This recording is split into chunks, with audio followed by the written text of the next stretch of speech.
Group C এবং group D চাকরিহারা কর্মীদের নবান্ন অভিযানের ডাক। আজ সকালে বিভিন্ন জেলা থেকে হাওড়া ময়দানে জড়ো হন বিভিন্ন জেলার কর্মীরা। আগে থেকেই গোটা হাওড়া ময়দান চত্বর হাওড়া সিটি পুলিশের পক্ষ থেকে কড়া নিরাপত্তার ব্যবস্থা করা হয়। নবান্নর দিকে যাওয়ার রাস্তাগুলিতে বাঁশের ব্যারিকেড এবং গার্ডরেল দিয়ে ঘিরে দেওয়া হয়। ঘটনাস্থলে বিরাট পুলিশ বাহিনী এবং র্যাব মোতায়েন করা হয়।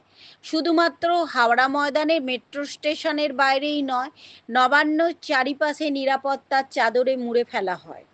মোড়ে মোড়ে পুলিশ মোতায়েন করা হয়। এলাকা পরিদর্শন করেন পুলিশ কমিশনার প্রবীণ কুমার ত্রিপাঠী। উল্লেখ্য, 2016 সালে এসএসসি পরীক্ষার মাধ্যমে চাকরি পান এনারা। পরে সুপ্রিম কোর্টের নির্দেশে তাদের চাকরি যায়।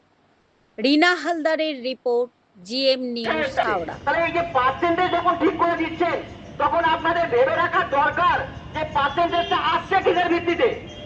এই পার্সেন্টেজটা আসছে কিসের ভিত্তিতে? আপনারা তো সকলকে প্রতারণা করেছে, যারা যে সকল পরীক্ষার্থী যারা সকলকে প্রতারণা করেছে, এবং সকলের মধ্যেই তো এই রেকমেন্ডেড ক্যান্ডিডেটদেরকে বাঁচা হয়েছে।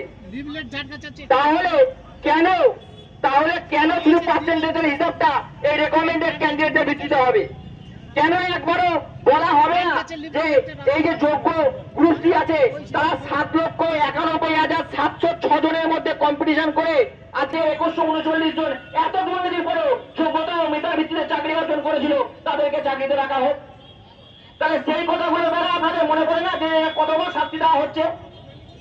আপনারা যখন বোর্ডের তরফ থেকে এমএ অ্যাপ্লিকেশন করলেন, সেই এমএ অ্যাপ্লিকেশনে এই পার্সেন্টেজ কোরেকশন দেখিয়ে এবং বিদ্যালয়ে সরাসরি শিক্ষকরা ছাত্রদের পড়ানোর সঙ্গে যুক্ত আর শিক্ষা কর্মী তারা কেন যোগ্যতা মেধার ভিত্তিতে যারা অর্জন করেছিল চাকরিটা, তাদের কেন সার্টিফাইড লিস্ট দেওয়া হবে না? তারা কেন স্কুলে ফিরতে পারবে না? তাদের মাইনে কেন বন্ধ থাকবে? তাদের সংসারে কেন এত অবহেলন হবে? তারা তো কোনো দোষ করেনি।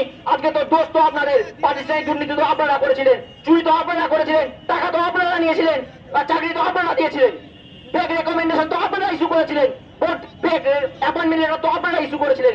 ইভেন আপনারা তো এটাও করেছিলেন যে পরীক্ষা যখন প্যানেল সম্পন্ন হয়ে যায় তারপরেও ফেক রেকমেন্ডেশন ফেক অ্যাপয়েন্টমেন্ট করেছিলেন, এবং সেগুলোর দায়ভার চাপিয়ে দিয়েছেন আজকে যোগ্য শিক্ষাকর্মীদের উপরে। যে 4 রকম দুর্নীতি আপনারা করেছেন, তার মধ্যে 3 রকম দুর্নীতি আপনারা এই সমস্ত কর্মকাণ্ড করেছিলেন। তাহলে তাদের কথা একবারও মনে পড়ে না? তাদের কথা একবারও ভাবনার চিন্তা করার মধ্যে আসে না? কেন আসে না? যোগ্যতা ও মেধার ভিত্তিতে চাকরি পেয়েছিল, তারা আজকে নবান্ন অভিযান করছে।